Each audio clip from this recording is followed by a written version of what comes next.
Okay, this is a video of a tire and wheel combo that came off of my wife's Nissan Leaf that she just bought yesterday. And we have a little bit of vibration. Now, I'm not actually sure whether this is the cause of the vibration, but it could be. Irregardless, we discovered this problem, and it's not...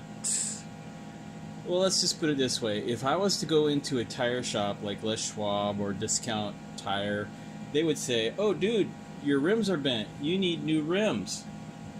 Anyway, the effect of the bent rims, and they are bent on both sides. There's actually a small bend on this side, and then there's another one over here in a completely different spot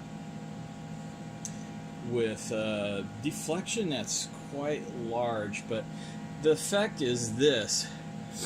Because the rim is bent out that way, off camera, you can't see it here, we'll get a shot of it later, it sucks the tire down because it bulges the sidewall out, and that flattens it off right in this area, and it changes the load on the cords inside the tire carcass.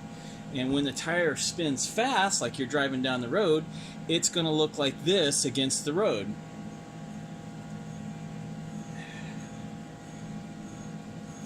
So you've got lateral run out there, and you can see this little blip right here. That's your radial run out because of the bent rim. Now the other bend over there could be causing another one, but the way my camera's mounted, I can't see very well into that. So, but you can imagine if this is spinning fast down the road, it's going to affect the car. And if the other wheels, which I identified every single wheel being bent, and when you're turning corners, of course, then different parts are down at the pavement at the same time, it will change the harmonics of the vibration caused by that. It's kind of sad, actually. These brand new tires were put on such bad rims, but you can see the tread just jumping all over the place down here.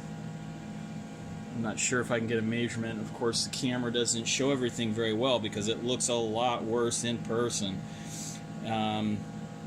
If this was a really good rim, I would say that there was tire separation going on because of those differences there. Would be a show this side. Hopefully from this view you'll be able to see.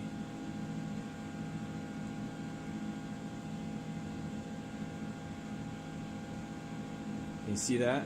Right there. This is the bend. So you can actually see in the top frame here where it's coming around and how it changes because it's going to bulge out that way. Right there. And then of course you can see the rim right here. It just disappears because of the bulge. And you get farther down, you can actually see a lineup of the bend. And when it's turning, it looks like that. Now, that ain't right, and what's going to happen is probably going to affect the tire wear. Of course, then you're going to have to live with the vibrations, and it could cause the tire to separate due to the different loads on the cords because of this piece being pooched out on the side here. So I'm not sure I'm going to do a video for every single tire.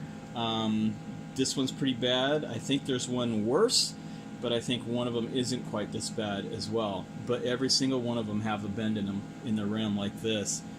Yeah, that's just crazy.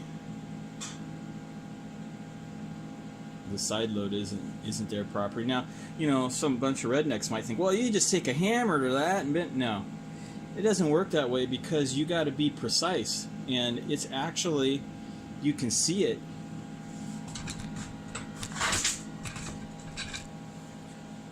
You can see it stands out there, but the effect is actually starting here. The bend actually starts up here and covers an area that big. Clear into this section here. It's not just this, it's actually into here a little bit. Well, that affects where the bead is, part of the bead, the bottom part. This part up here supports the tire and would normally be holding it in, but it's not. So anyway, there's the, let's go slow.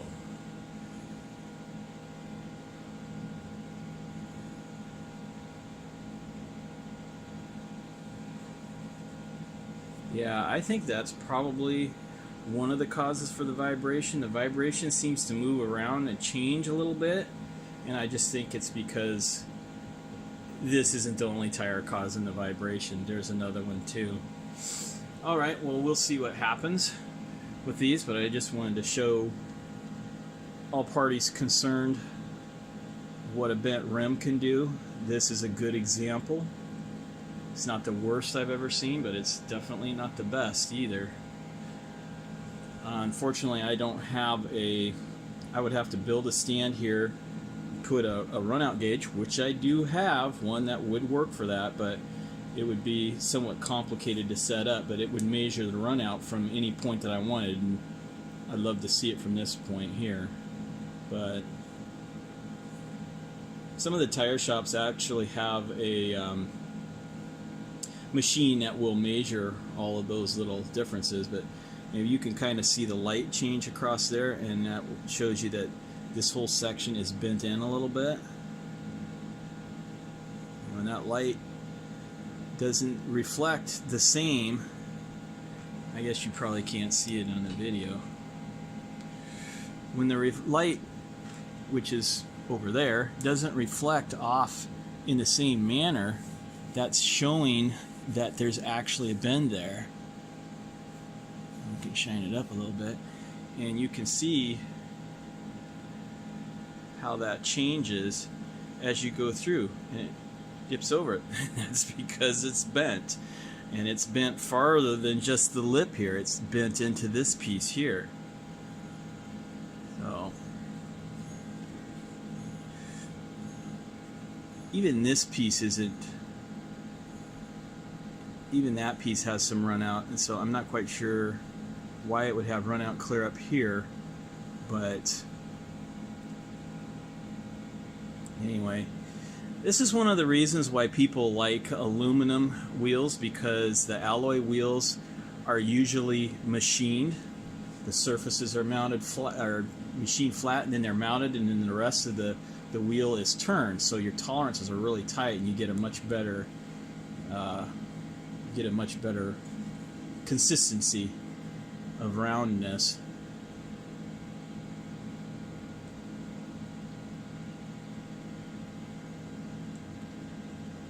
Anyway, that'll be it for this almost 10-minute video. Minor right now, but I'm not sure I'm going to be able to get a reading here. Yeah, it's very difficult to show that. Let's try this.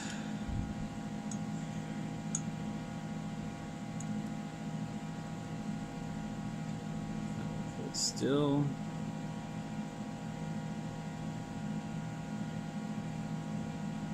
So that's 2260.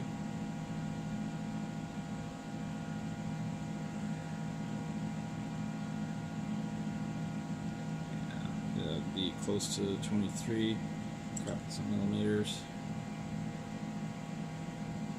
Well, that's probably really close to the 30-40 thousandths, possibly more. But anyway, don't